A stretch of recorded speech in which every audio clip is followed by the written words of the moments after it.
Oi, pessoal! A gente vai falar um pouquinho hoje sobre recuperação e purificação de bioprodutos.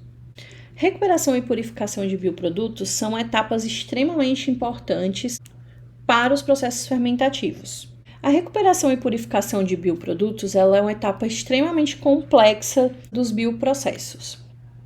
Isso porque quando a gente tem um processo fermentativo, a nossa biomolécula ela vai estar presente no meio junto com outros componentes, né? Então, o que a gente precisa? Recuperar e purificar essa biomolécula de interesse para que ela possa ser comercializada. Durante o processo de fermentação, né, durante esse cultivo para obtenção das biomoléculas de interesse, além da minha biomolécula de interesse, eu tenho produtos que são liberados pelas células microbianas, que são produtos extracelulares, produtos intracelulares que fazem parte da composição da célula microbiana, fragmentos de células, micro-organismos intactos que ainda estão presentes no meio após o término da fermentação. Além disso, os substratos que estão presentes nesse meio e outros componentes. Relembrando nossas primeiras aulas, a gente sabe que todo bioprocesso ele é separado em duas fases. As fases com os elementos upstream e as fases com os elementos downstream. Então, o que são as etapas upstream de um processo fermentativo? Tudo o que acontece antes da fermentação. Preparo de inóculo, esterilização do meio, formulação do meio, as matérias-primas para formular esse meio de cultura, todos esses nutrientes que vão ter que estar disponíveis para o crescimento microbiano como substratos para a conversão deles em produtos de interesse pela ação dos micro-organismos. Então, tudo o que acontece antes da fermentação é classificado como etapa upstream. Já as etapas downstream são etapas que ocorrem após o término da fermentação.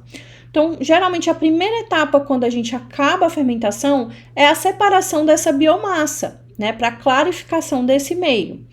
E aí, essa biomassa, ela vai ser separada.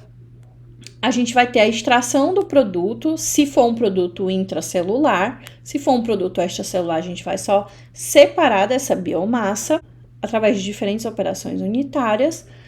Depois, esse produto de interesse vai ser purificado para a obtenção do produto final. Muitos estudos reportados na literatura, eles trazem respostas relacionadas às etapas upstream, que são etapas anteriores à fermentação, como eu já falei para vocês. Esses estudos são inúmeros, né? Então, desde a otimização dos meios de cultura para a produção de uma determinada biomolécula de interesse, né? Aproveitamento de diferentes fontes de obtenção desses substratos, utilizando resíduos agroindustriais, coprodutos, poderiam ser descartados, né? Avaliam a produção e a cinética de diversos metabólitos de interesse e assim sucessivamente. Já em relação aos processos downstream, que abrangem estudos direcionados e relacionados com isolamento, recuperação, concentração e purificação das biomoléculas de interesse, a gente tem poucos estudos reportados.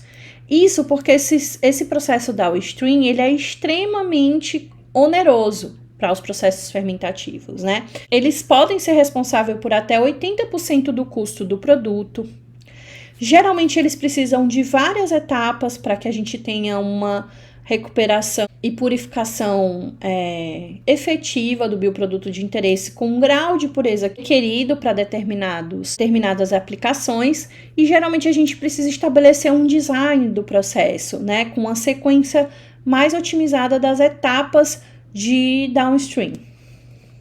Então, quando a gente pensa nas etapas downstream de um determinado processo fermentativo, a gente tem 4 etapas que são mandatórias, né? Que são muito comuns entre os processos downstream. E o que vai variar entre elas são as operações unitárias para se chegar nelas. Então, as etapas são clarificação, ou seja, a remoção das células microbianas, né, para obter um bioproduto clarificado, concentração, purificação e acondicionamento. Sendo que cada etapa dessa, ela vai poder ser alcançada utilizando uma ou mais operação unitária que é específica para cada uma dessas etapas. Então, como exemplo, né, de clarificação, a gente pode utilizar como operação unitária a filtração convencional ou a centrifugação. Já para o rompimento da célula, quando a gente tem um bioproduto de interesse que é intracelular, ou seja, a gente precisa romper a célula para liberar o produto de interesse, a gente tem como exemplos de operação unitária para chegar nesse objetivo de romper as células, o uso de ultrassom, a moagem. Já como exemplo de purificação de baixa resolução, a gente tem as operações unitárias de precipitação e ultrafiltração. Purificação de alta resolução, a gente tem, por exemplo, o uso de operações unitárias como a cromatografia e membranas adsorvidas. E como exemplos de tratamentos finais para comercialização dessas biomoléculas de interesse, a gente tem as operações unitárias como cristalização, liofilização, dentre outras.